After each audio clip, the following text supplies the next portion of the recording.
Welcome to This Explainer. Today, we're jumping straight into some incredibly profound and honestly challenging territory. We're talking about wounds that simply will not close. We'll be drawing directly from a really moving, deeply unconventional source text called The Book of What Cannot Be Forgiven. Now, fair warning, this isn't your typical sunshine and rainbows look at recovery. Instead, we're venturing into the space of the irreparable, that complex area that exists just beyond the reach of traditional therapy. Let's dive in. You do not have to forgive. Just let that sink in for a second. This explainer is absolutely not about fixing you, and we aren't looking for a magical cure today. Instead, we're validating the often taboo reality of carrying a wound that just can't be fixed. So for anyone who's ever been told that they absolutely must forgive in order to heal, but found they literally cannot, this analysis is going to completely reframe how you look at your own experience. All right, Section 1, the limits of healing and open wounds. Think about it. We've all been sold a very specific, almost neat and tidy narrative by the modern healing industry, right? The big promise is closure. It's the idea that a wound, if you just put in enough work, eventually becomes a closed scar, and you go right back to a state of equilibrium. But the grounded reality presented in our text acknowledges something much harder to swallow. Some harms permanently alter our foundation. Some wounds are kept wide open by ongoing circumstances, or because they've damaged capacities that just simply cannot regenerate. The brutal truth is, you cannot close what cannot close. Moving right along to Section 2, demanded forgiveness as a second violation. So, why exactly does society's intense pressure to forgive sometimes feel like, well, a completely new violation? It's because we constantly conflate two wildly distinct concepts. Releasing resentment simply means putting the heavy bag down. You stop organizing your daily energy and your entire life around a grievance. Forgiving the harm, however, that implies a fundamental release of your claim against the person who hurt you, an active extension of grace. The text argues that you can actually achieve the first without ever doing the second. You can learn to carry a wound without being consumed by it, and know you do not have to absolve the harmer to find your peace. This is absolutely crucial. Demands for forgiveness very often stem from a community's discomfort with ongoing pain, not your actual psychological needs. Think about it. An unhealed wound is deeply disturbing for other people to witness. It interrupts their preferred narrative of triumphant recovery.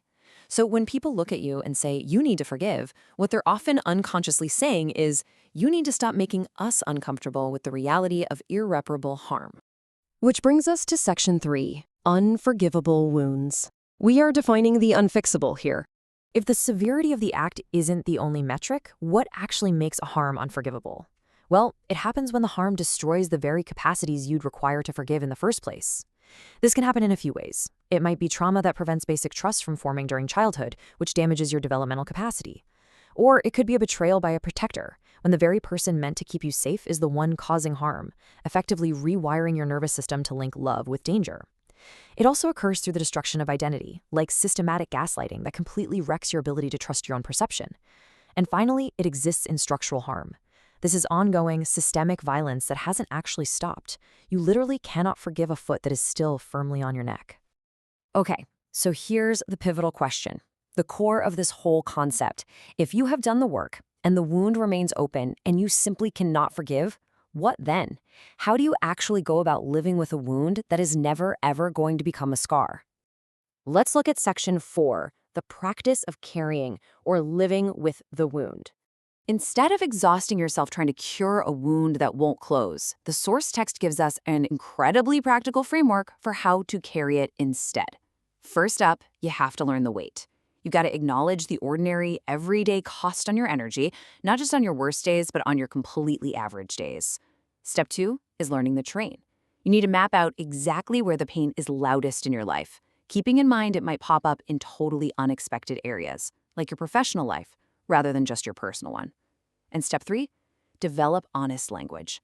Find precise words for your experience so you're neither minimizing what happened nor over-dramatizing it. And as you're mapping out that terrain, you really need to distinguish between the different types of pain you're actually carrying. Grief is the pain of permanent loss. It's mourning a life or a capacity that was completely destroyed, and it demands to be felt and mourned. Anger, on the other hand, is the pain of injustice. It's a legitimate protest that a wrong was done to you. Anger doesn't need to be soothed. It needs to be validated. Conflating these two things is exactly where a lot of our personal coping strategies tend to go totally off the rails. Section 5. The demands of witness. What it means to be truly present. Carrying this heavy weight definitely shouldn't be done in total isolation.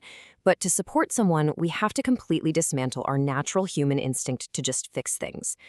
True witness is simply being present to the pain without demanding that it resolve. It is absolutely not trying to interpret the hidden meaning of the wound. It's not telling the person how they should be feeling. It's not putting a neat little time limit on their pain. And it is definitely not problem solving. It is literally just sitting in the messy discomfort with them and saying, I see this.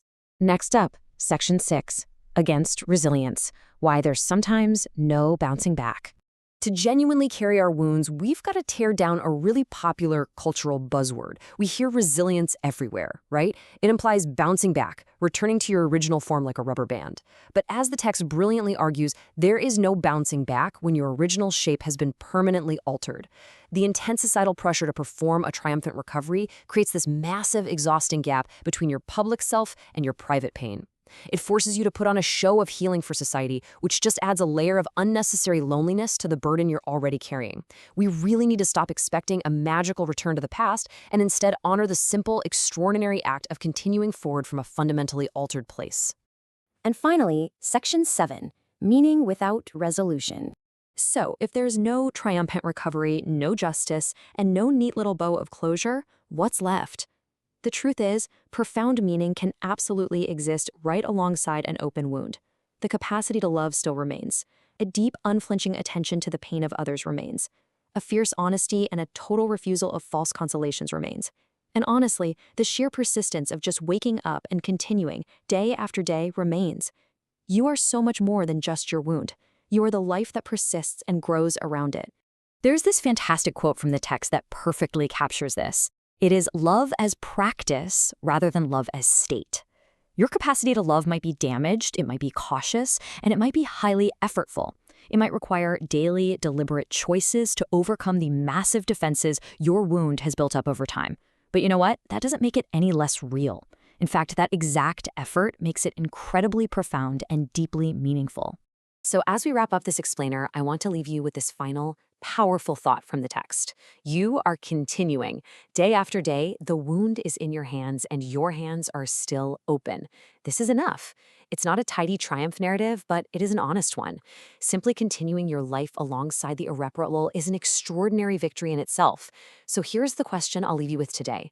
Knowing that you don't actually have to fix the unfixable, what beautiful, effortful things will you choose to build with the hands you still have open?